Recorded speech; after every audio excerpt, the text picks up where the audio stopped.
ಎಸ್ಡಿಪಿಐಯ ರಾಷ್ಟ್ರೀಯ ಅಧ್ಯಕ್ಷರಾದ MK ಫೈಜಿ ಅವರ ಬಂಧನ ಇಡಿ ಮಾಡಿದೆ.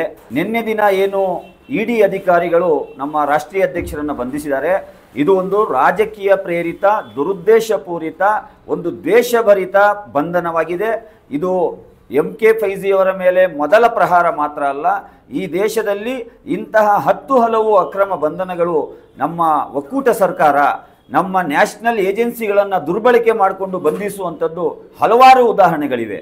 ಉದಾಹರಣೆಗೆ ಅರವಿಂದ್ ಕೇಜ್ರಿವಾಲ್ ಇರ್ಬೋದು, ಕರ್ನಾಟಕದ ಉಪಮುಖ್ಯಮಂತ್ರಿ ಆಗಿರುವಂತಹ DK ಶಿವಕುಮಾರ್ ಇರ್ಬೋದು, ಮಾಜಿ ಗೃಹ ಸಚಿವರಾಗಿದ್ದಂತಹ ತಮಿಳುನಾಡಿನ ಚಿದಂಬರಂ ಇರ್ಬೋದು, ಇವರೆಲ್ಲರ ಮೇಲೂ ಕೂಡ ಇಂತಹ ದುರುದ್ದೇಶಪೂರಿತ ಪ್ರಕರಣವನ್ನು ದಾಖಲಿಸಿತ್ತು.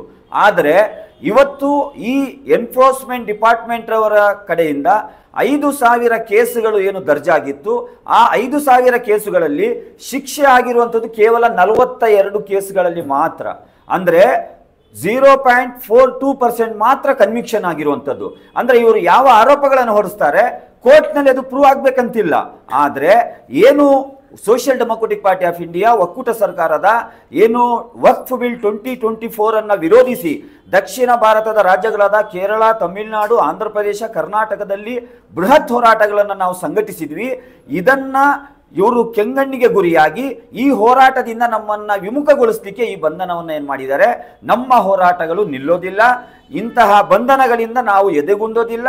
ನಮ್ಮ ಹೋರಾಟಗಳು ಈ ದೇಶದ ಸಾಂವಿಧಾನಿಕ ನೆಲೆಯಲ್ಲಿ ಮುಂದುವರಿಯುತ್ತದೆ ಮತ್ತು ಅಕ್ರಮ ಬಂಧನಗಳ ವಿರುದ್ಧ ಕಾನೂನಾತ್ಮಕವಾಗಿಯೂ ಕೂಡ ನಾವು ಹೋರಾಟವನ್ನು ಮಾಡ್ತೇವೆ ಎಂಬಂಥ ಸಂದೇಶವನ್ನು ಈ ಪತ್ರಿಕಾಗೋಷ್ಠಿ ಮುಖಾಂತರ ರಾಜ್ಯ ಮತ್ತು ದೇಶದ ಜನರಿಗೆ ನೀಡಲಿಕ್ಕೆ ಬಯಸ್ತಾ ಇದೆ.